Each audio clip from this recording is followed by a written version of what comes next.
Good morning, and welcome to Redeemer Lutheran Church in Columbia, South Carolina, where we're part of the ELCA. I'm Pastor Gary Lodeholt. There's an old joke that tells about the death of the person who created the song Hokey Pokey. As the morticians began to place him in the casket, they put his right arm in, and that's when the trouble started. Now, I know that's a bad joke. Nevertheless, I told it in order to tell this one, a famous point to ponder that says, what if the hokey pokey is really what it's all about? Today we are wrapping up our week of looking at what I have called hidden treasures, as we have been looking at a few books in the Bible that we seldom turn to, and asking why these books matter and why they are in our Bible. And while that point to ponder about the hokey pokey isn't serious, the search for meaning certainly is. That's where the book of Ecclesiastes comes in. There is one passage in Ecclesiastes that just about everyone knows.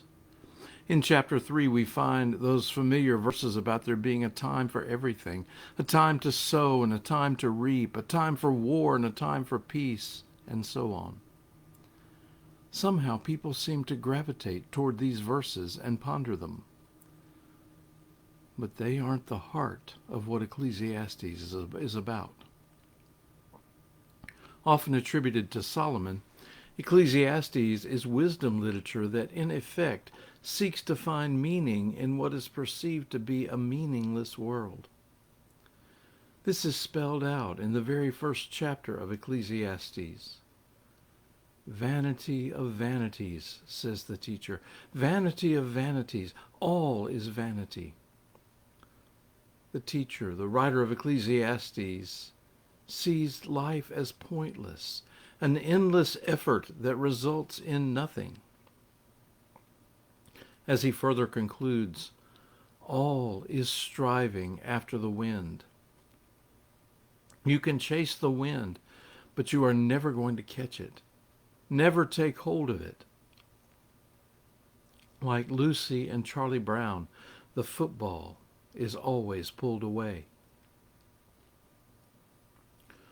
Sometimes we may feel that way in life, too. We ask ourselves, what's the point of it all? We look for meaning in our lives, something deeper and poignant, and all too often come up empty. We look deeply into our souls and find nothing there. It's easy for us to fall into despair. Ecclesiastes reflects that same struggle, but where we so often get lost in that land of barren emptiness, the teacher continues to follow the path. The teacher invites us with him to wrestle with the big questions of purpose and meaning, and thoroughly explores life without God.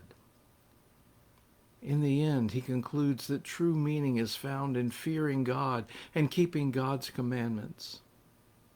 Along the way, he explores the limits of pleasure, wealth, wisdom, and power. He is honest about life's fleeting nature. And all this leads to the assurance that God alone provides lasting significance.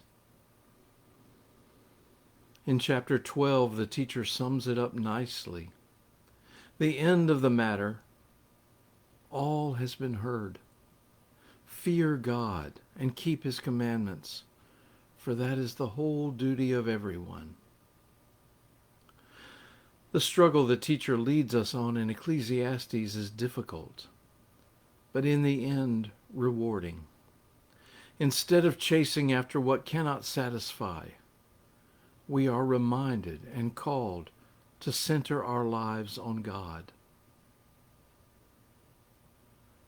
The hokey pokey isn't what it's all about. God is.